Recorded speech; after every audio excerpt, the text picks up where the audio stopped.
नया महाराज नया पुरान में का बात पर थोड़ा सा अंतर बा।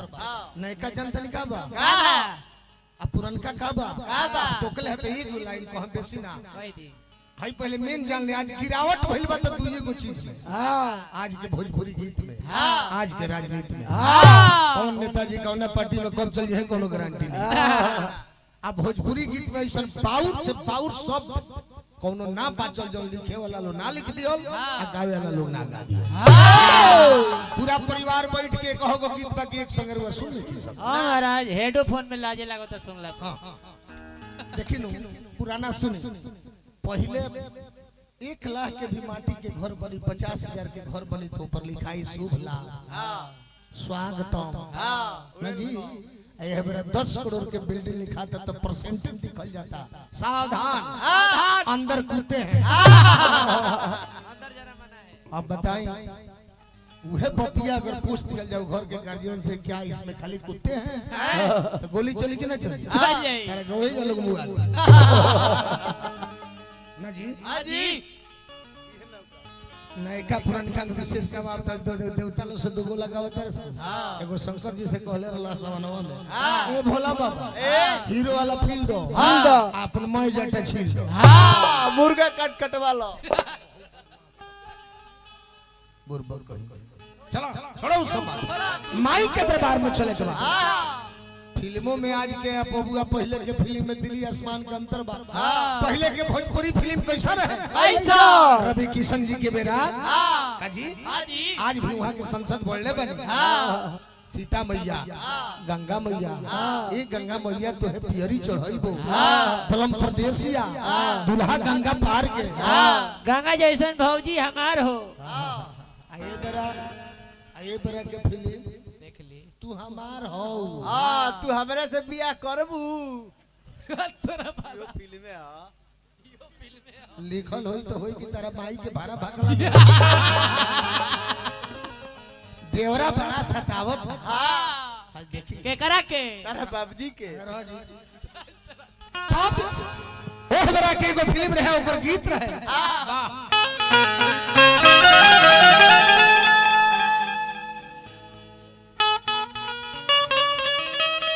आय हाय कितना बढ़िया गीत रहे ना हीरोगा कहता हीरोइन से कि लाली लाली ओठवा से अरे बरसे लाल लैया हो कि रस बताइए जैसे आमवा के मोजरा सरस चुए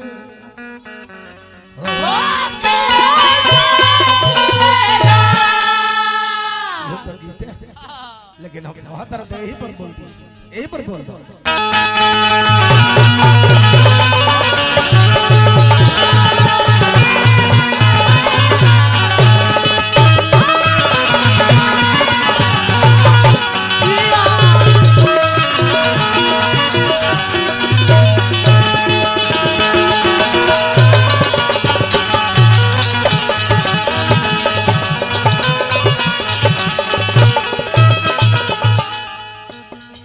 सरस्वती मैया संतोष बाबा क्या करता रहो सरस्वती मैया रौरा अपरतानी पैया हो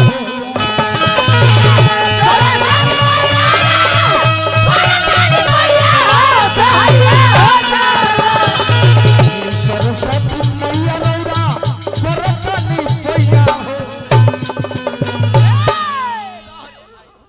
या मवा के सती माई तर से चोरा के ना पंडित जी चुनरी उड़ा के ओरा पर चढ़ा देले आई बांसडी के थाना पीछा करत है नहर पर ले आ गइल जाय त निमन चोरी नहीं खन सिखले ना ई त माई के प्रसाद हो हां ये अपन चोरवले ही आ प्रसाद देले हमरा के हां भाग जा ना धरे देखियो एगो काम मत करियो पंडित जी घड़ी घंट मत खींचियो ना तो फिर पड़ जेबो आ कि सरस्वती मैया रौरा परतानी पैया हो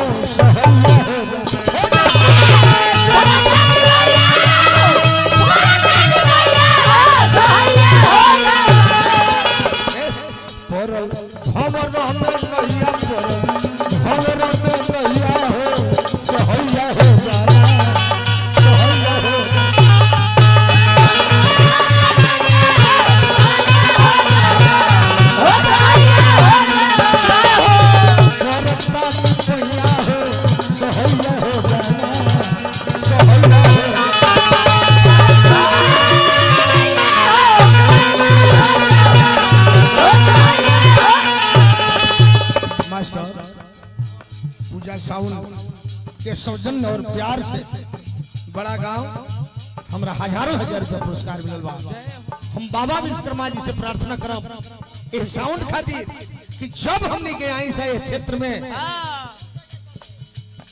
तो खुश होके जाई ऐसा 2-4-5 गो साउंड सेट होको जब पांचों को ब्यास एक संगे आवस तो ई प्रोग्राम में ये बाजा अतना ना साटा चलो कि रौरा घर के मुंह कबो मत देखी।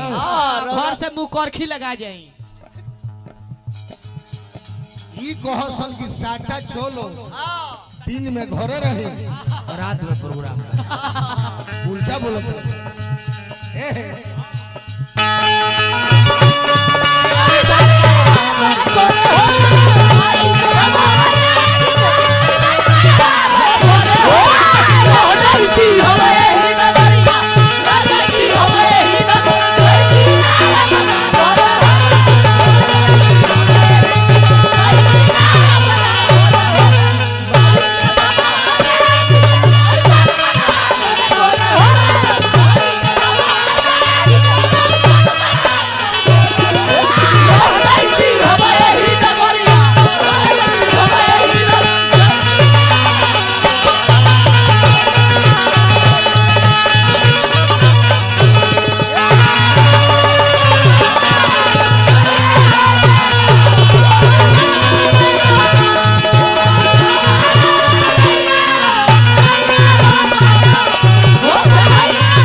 कुछ ना कहो हम ये कहब कि भाई स्वामीनाथ जी व्यास जी के ड्राइवर साहब की तरफ से फिर 1 कोटी रुपया हमरा मिल गया।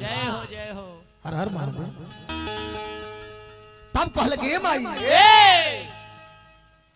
कि अंधरा देखा अंधरा के आंख दे कोढ़िया के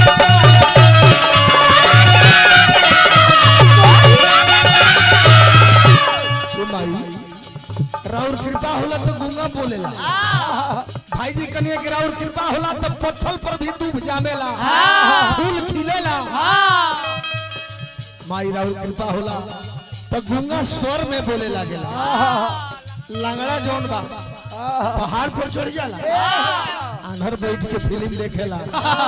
अरे माई जौना बांझिन के गोदी में एको गो लड़का ना रहे और कृपा होला तो वो जोड़ा बेटा खेलावे।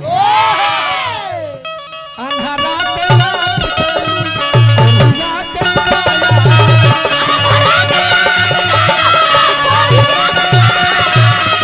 बांझिन के बेटा देलू हनता हर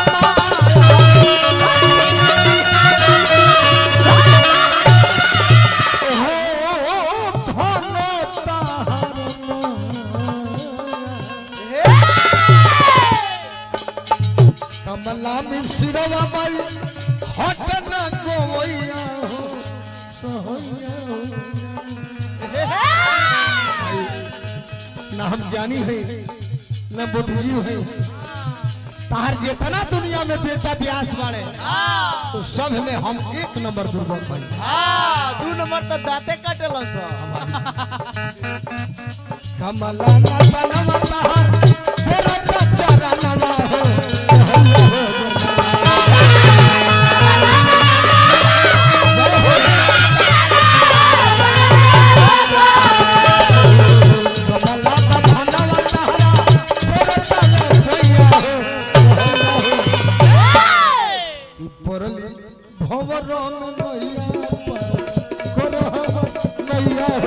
सहैया हो सहैया